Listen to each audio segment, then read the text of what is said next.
Olá, meus queridos amigos, tudo bem com vocês? Eu sou o Felipe Castanhari e de uns tempos para cá vocês devem ter começado a ouvir muito a palavra fascismo.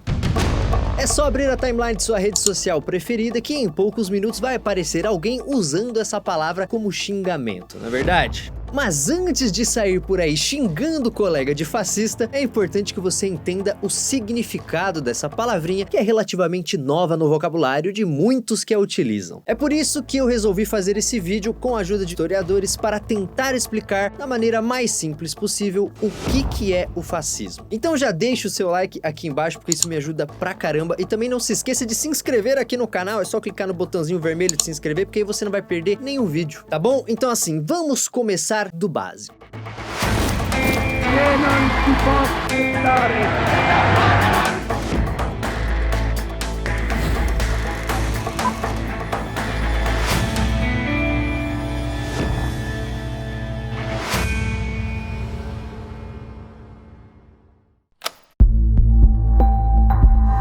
O fascismo é uma ideologia política que surgiu na Itália depois da Primeira Guerra Mundial. Olha que simples. Ela foi criada por um cara que você provavelmente já ouviu falar, Benito Mussolini.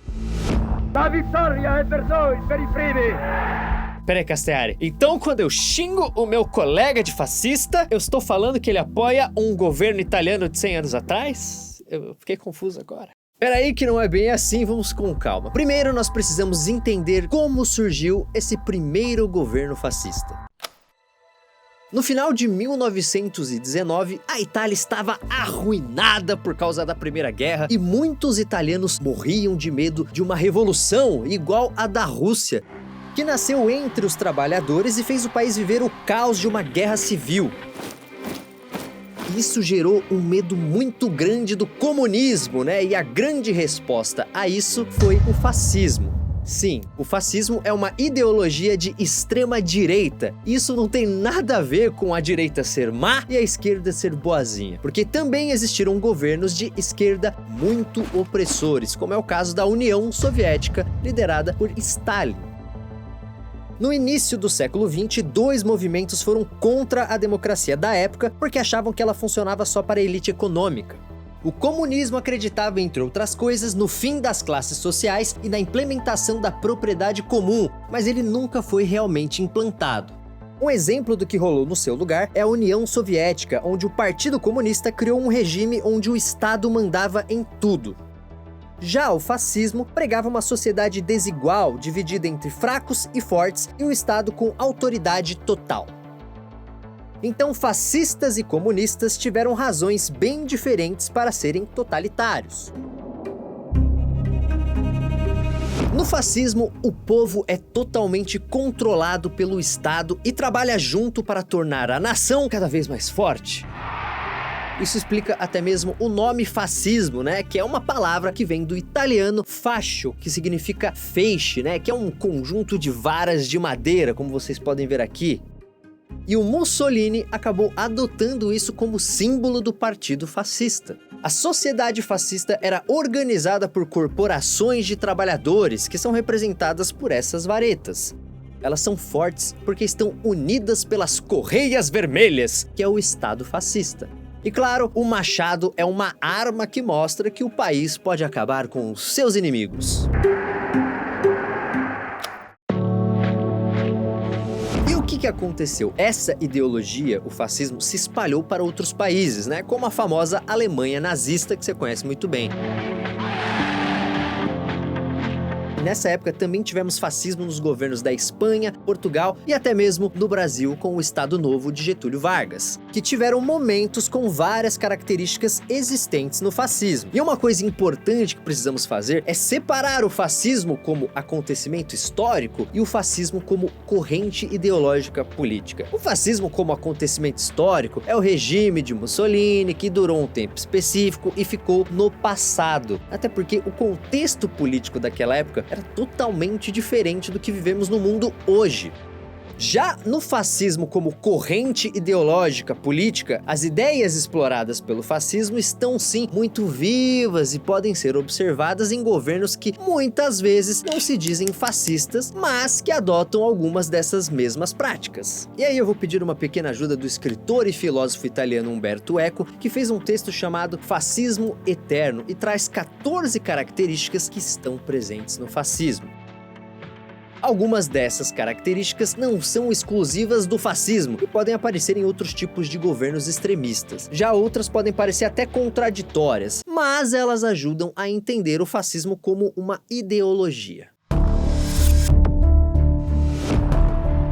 Os fascistas são obcecados pela ideia de que verdades universais foram reveladas pelos povos da Antiguidade e da Idade Média e que eles são os únicos que entendem esse negócio. Então eles começam a cultuar essas tradições antigas e usar essas ideias e símbolos, criando suas próprias interpretações depois de misturar tudo de qualquer jeito num liquidificador de absurdos, sabe? Um exemplo é a suástica nazista, que é um símbolo místico usado por vários povos desde a Antiguidade e que os nazistas sequestraram para mostrar sua pureza racial. Os governos fascistas fazem isso para criar a narrativa de que são os verdadeiros herdeiros dessas tradições e que o destino deles é algo grandioso, sabe? Quase místico, que foi escrito nos tempos antigos, como era o caso dos fascistas italianos que se achavam herdeiros do Império Romano. Aveva Cesare, Virgilio ed Augusto. Como os fascistas veneram culturas do passado, obviamente eles abominam pensamentos modernos. Lembra das aulas de história sobre o iluminismo? Talvez não, né? Mas assim, isso foi um movimento muito forte do século XVIII que defendia coisas como liberdade, tolerância religiosa e pensamento científico. Ou seja, foi legal, né? Não para os fascistas, que acham que foi isso que transformou o mundo num lugar totalmente depravado. Eles têm orgulho de serem reacionários, ou seja, ultraconservadores, que são contra qualquer tipo de mudança social. Um exemplo foi a Espanha fascista do general Franco, onde qualquer religião era proibida, menos o catolicismo, que virou a religião oficial do Estado.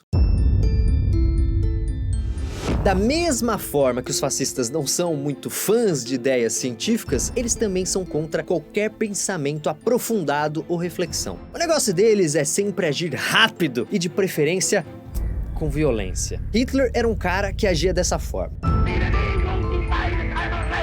Toda decisão fascista é tomada quase por instinto, e não por estudo ou pesquisa, porque para eles, gastar tempo planejando é fraqueza. Sabe aquela pessoa que diz que intelectuais são inúteis, cientistas não sabem de nada e que artista é tudo vagabundo? Então, essa repulsa ao mundo intelectual é típica do fascismo. To burn books is simply a fundamental repression of ideas. First thing every totalitarian regime does is confiscation of history and confiscation of culture. Quem se atreve a pensar por conta própria e questiona o governo é visto como inimigo do regime. Isso a gente vê em qualquer governo autoritário, seja ele fascista ou de cunho socialista, como rolou muitas vezes na União Soviética, onde pessoas que se opunham ao governo eram perseguidas. Para o fascismo isso é até mesmo ideológico, porque ele precisa da união total do povo para existir, como o lance do feixe do machado romano escolhido pelo Mussolini. Para eles, quem pensa diferente rompe a unidade e é mais que inimigo, é traidor e deve ser eliminado com crueldade para que sirva de exemplo para os outros. Não é à toa que o lema do fascismo italiano era crer, obedecer e combater. In queste tre parole, tu è e sarà il segreto di ogni vittoria. Uma das coisas que o fascismo usa para mobilizar o povo é o medo do diferente. E o que é esse diferente, você me pergunta? Qualquer coisa que ameace a suposta pureza cultural daquele povo e que é visto como o grande culpado da nação fascista não ter triunfado até aquele momento. Para os fascistas, o diferente deve ser sempre derrotado e até mesmo completamente eliminado. O nazismo incorporou na sua doutrina a segregação racial e defendia o extermínio total dos judeus. Já o fascismo espanhol do general Franco detestava outras etnias dentro da própria Espanha, como os bascos e a galera da Catalunha.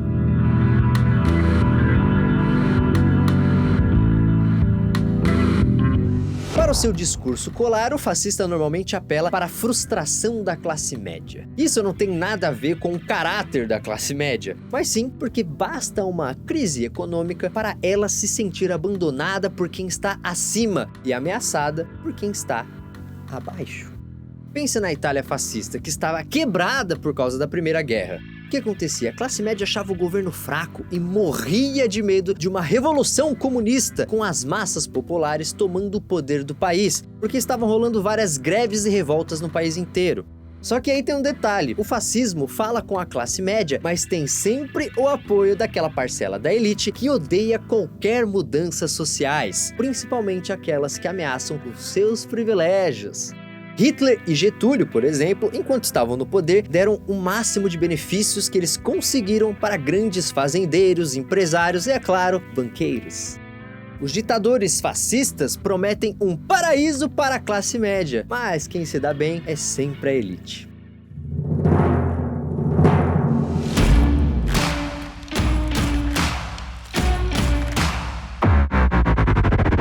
Isso é a espinha dorsal do fascismo. O nacionalismo, que muito importante, é algo diferente de patriotismo. Um discurso patriota diz que você deve amar e respeitar seu país, mesmo sabendo que ele tem problemas. Já o nacionalismo vai além e já coloca o pé no fanatismo, vendendo a ideia de que a sua nação, e isso inclui seus valores, sua cultura e até mesmo sua história, são superiores ao de qualquer outra nação. E ela é a única que presta e deve liderar o mundo. Una posizione di potente ingiustizia.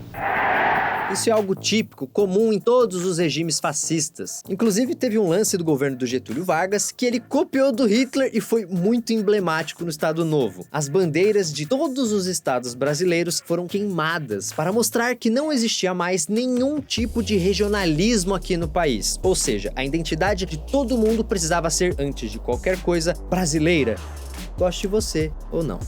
Os governos fascistas sempre investem muito em propaganda e uma das mensagens que eles martelam o tempo inteiro na cabeça da população é o orgulho que a pessoa precisa sentir de fazer parte daquela nação. Quase uma lavagem cerebral. O fascismo vende essa ideia, mas também cria ao mesmo tempo um inimigo do povo, que pode ser outro povo, uma classe social, uma ideologia, qualquer coisa. O negócio é convencer a galera de que todos os problemas que esse povo fantástico enfrenta é culpa desse inimigo que está por trás de uma grande conspiração feita para acabar com o país. Esse inimigo que o fascista cria é meio estranho, né? Porque uma hora o fascista fala que o inimigo é forte e que tem muitos recursos, já outra hora ele fala que o inimigo é desprezível e moralmente fraco. Parece loucura, mas é isso mesmo. Esse discurso ambíguo e sempre carregado de ódio é certeiro. Sabe por quê? Ele faz a população se sentir ameaçada ao mesmo tempo que dá a certeza de que eles podem derrotar e superar esse inimigo. É só você pegar os discursos do Hitler e Mussolini sobre a ameaça comunista da União Soviética.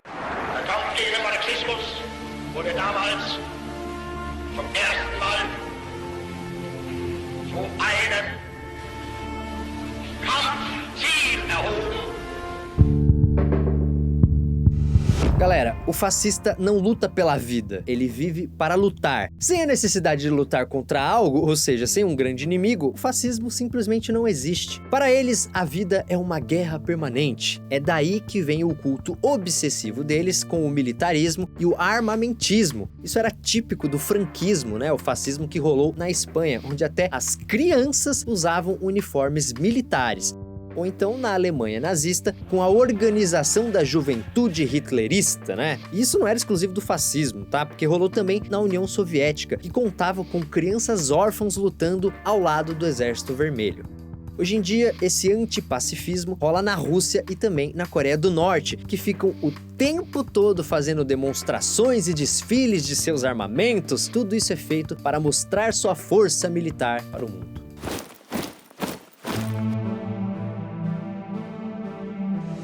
fascismo tem aquele discurso de que todos os cidadãos daquele país são privilegiados porque pertencem ao melhor povo do mundo. Só que os membros do governo ou do partido são superiores ao resto do povo, é claro. E isso se mede por força, instinto, violência e, claro, lealdade cega ao regime fascista. Isso faz com que toda a hierarquia política feche os olhos para eventuais crimes que são cometidos pelo governo. Na Alemanha nazista, quem subia nos cargos políticos eram aqueles mais nazistas que os outros. Hoje isso rola na China, mesmo com o país baseado no comunismo. O cara mais cegamente fiel ao Partido Comunista sobe mais rápido na hierarquia. Numa sociedade fascista, todo mundo é educado para se tornar um herói na luta para derrotar os inimigos do povo. E a melhor maneira de mostrar heroísmo é morrendo nessa guerra. Mas isso também não pode ser confundido com patriotismo. É um lance muito mais fanático, em que o fascista mostra que o regime vale mais que a vida daqueles que lutam por ele. Os fascistas são obcecados com a ideia de morte, tanto que o grito de guerra dos falangistas, que eram os fascistas espanhóis, era "Viva a morte!" Viva a morte? Tanta coisa legal para celebrar? O fascista é 100% machista e se orgulha disso. O grande símbolo do fascismo é o homem de bem, trabalhador e pai de família. Enquanto o papel das mulheres é apenas gerar novos cidadãos para o regime, tendo cada vez mais filhos. O Estado Novo do Getúlio Vargas, por exemplo, pregava que o papel da mulher era gerar mais trabalhadores para o progresso do país. O fascismo também é contrário a qualquer tipo de orientação sexual que não seja heterossexual, porque isso ameaça os bons valores e os bons costumes. Approximately 100,000 men were arrested as homosexuals. An estimated 10 to 15,000 of these men were deported to concentration camps, and an estimated 60% were killed. Se o nacionalismo é a espinha dorsal do fascismo, aqui a gente tem o cérebro. No fascismo, o povo não é feito de indivíduos, onde cada pessoa é única, com necessidades específicas. Não. Para o fascismo, o povo é uma grande maçaroca, assim, sabe? Única entidade.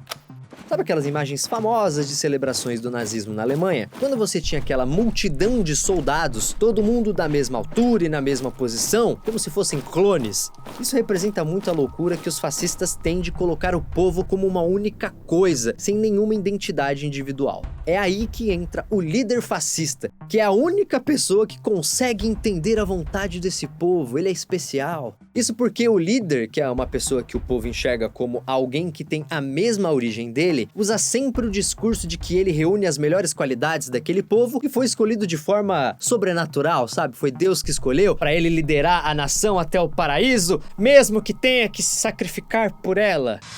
Hitler era exatamente assim. No fascismo, o discurso é sempre construído com palavras simples e curtas. São palavras fáceis de entender para que a mensagem seja entendida pelo povo inteiro. Só que aí tem um truque deles. Como os textos e propagandas e discursos fascistas repetem essas mesmas palavras simples o tempo inteiro, a pessoa absorve essa informação sem precisar pensar muito. Isso é feito para diminuir as chances de alguém conseguir questionar ou criticar o governo. Esse truque funcionou muito bem na Alemanha nazista e na Itália fascista, com livros escolares e propagandas que usavam palavras básicas e elementares. They learn how to simplify a message, how to play upon voters' emotions, how to reduce very complicated issues to slogans. Todos os pontos que eu mostrei aqui são características de regimes fascistas. Como eu disse, você pode ter um governo fascista com muitas delas ou com menos, porque cada representação do fascismo depende do seu lugar e da sua época. Isso não vale apenas para o passado, mas também para o presente. Hoje em dia, existem governos que abraçam abertamente alguns desses elementos fascistas, como por exemplo a Rússia, que a gente viu aqui. Outro exemplo é a Turquia, que tem um governo assumidamente nacionalista e que está obcecado em controlar uma região da Síria e eliminar os curdos, que é um povo do Oriente Médio, que controla esse lugar. E em países como Hungria e Polônia, os governos seguem muitas dessas características e se aproximam ainda mais de um regime fascista. Já houve controle do governo no parlamento e nas universidades, além da censura de artistas e intelectuais. Jesteśmy wojownikami Wielkiej Polski! Duma! Narodowa Duma!